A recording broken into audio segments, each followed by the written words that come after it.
জাদু বা চালান বান কুফরি হয় এবং সেটি পরীক্ষা করে পাওয়া যায়, তখন ওই ভুক্তভোগী রোগী জানতে চান যে এই জাদুটা কে করেছে বা কোথা থেকে করেছে, নারী পুরুষ আপন পর, এই ধরনের বিষয় জানতে চান।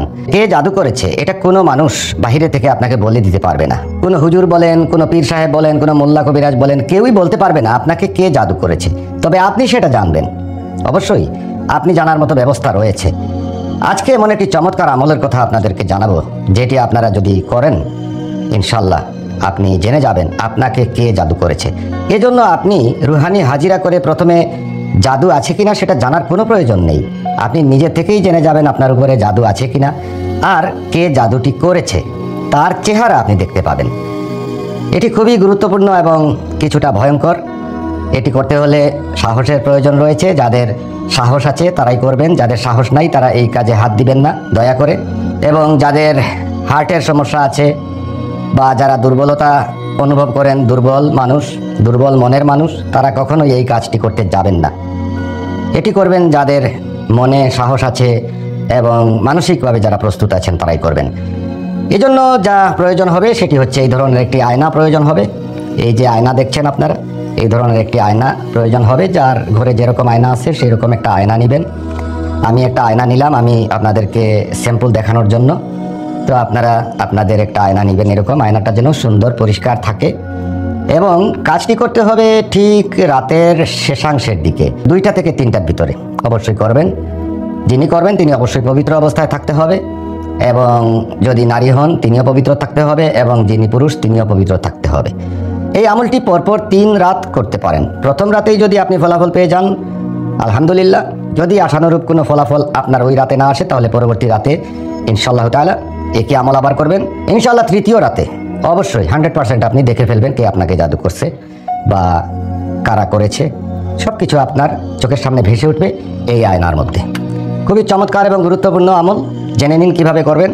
আমলটি করার জন্য আপনি অজু অবস্থায় থাকতে হবে এবং রাত 2টা থেকে 3টার মধ্যেই এই আমলটি করবেন এবং একা একটি রুমে করবেন। এবং আপনি অবশ্যই কিবলামুখী হয়ে বসতে হবে অজু অবস্থায়, এবং আপনি একটি মোমবাতি সামনে জ্বালিয়ে রাখবেন। শুধুমাত্র মোমবাতির আলো আপনার ঘরে থাকবে, আর কোনো আলো থাকবে না। আপনি ওই আয়নার দিকে তাকাবেন, আয়নাটা সামনে রাখবেন, হাত দিয়ে ধরে রাখলেও পারেন, স্ট্যান্ড থাকলে স্ট্যান্ডের মধ্যে রেখে আয়নার দিকে তাকিয়ে থাকবেন। আয়নার দিকে আপনি তাকাবেন আর আয়নার পেছনে মোমবাতিটা জ্বলবে। ওই মোমবাতির আবছা আলো আপনার চেহারার উপরে পড়বে এবং আপনার চেহারাটা আয়নায় দেখা যাবে। আপনি ওই দিকে তাকিয়ে প্রথমে আউযু বিল্লাহি মিনাশ শাইতানির রাজিম বিসমিল্লাহির রহমানির রহিম পড়ে আপনি সূরা তাকাসুর পড়বেন 7 বার। অবশ্যই সূরা তাকাসুর সবাই জানেন, আলহাকুমুত তাকাসুর। এই সূরাটা শুদ্ধভাবে 7 বার পাঠ করবেন এবং 7টা ফুঁক দিবেন ওই আয়নার মধ্যে।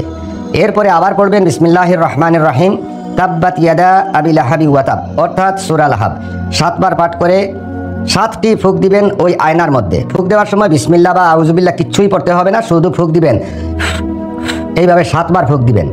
এই গেল 14টা ফুঁক। এবার আপনি এই দোয়াটি 7 বার পড়ুন এবং এবার আপনি ফুঁক দিতে হবে না, চোখ বন্ধ করুন। আপনি মনে মনে পড়ুন ইয়া কাহ্হার ইয়া কাহ্হার ইয়া কাহ্হার, 7 বার পড়ুন। এবার আপনি আয়নার দিকে তাকান, এক দৃষ্টিতে তাকিয়ে থাকুন, চোখ বন্ধ করবেন না, অনবরত তাকিয়ে থাকুন। এক পর্যায়ে আপনি দেখবেন আপনাকে যে জাদু করেছে, আপনার ঘরের মানুষ বা আপনার পাড়া প্রতিবেশী বা আপনার আত্মীয় স্বজন বা বাহিরের কেউ, 100% আপনি তার চেহারা টেলিভিশনের মতো ওই আয়নার মধ্যে দেখতে পাবেন ইনশাআল্লাহ। অবশ্যই এই আমল আমি নিজে করে আমার জাদুকর বা আমাকে যারা ক্ষতি করে আমি তাদেরকে দেখতে পাই। আপনারাও এরকম আমল করলে অবশ্যই দেখতে পাবেন। অবশ্যই আপনি পরহেজগারিত্ব অর্জন করে থাকতে হবে, নামাজি হতে হবে। বেনামাজি মানুষ জীবনে কোনোদিন নামাজ পড়ে না, জীবনে আল্লাহ রাসূল চিনে না, জীবনে কোনোদিন আল্লাহ এবং রাসূলের আইন অনুযায়ী চলে নাই। আর এই ভিডিও দেখে সে তার জাদুকর চেনার জন্য আয়নার দিকে তাকিয়ে এই কাজ করলে সে এই আমলের দ্বারা কোনো ফল পাবে না। অবশ্যই একজন পরহেজগার নামাজি ব্যক্তির জন্য এই আমল। আপনি অবশ্যই পরহেজগার বা নামাজি হতে পারেন, আপনি সেটা করলে অবশ্যই আপনি ফলাফল পাবেন, দেখতে পাবেন।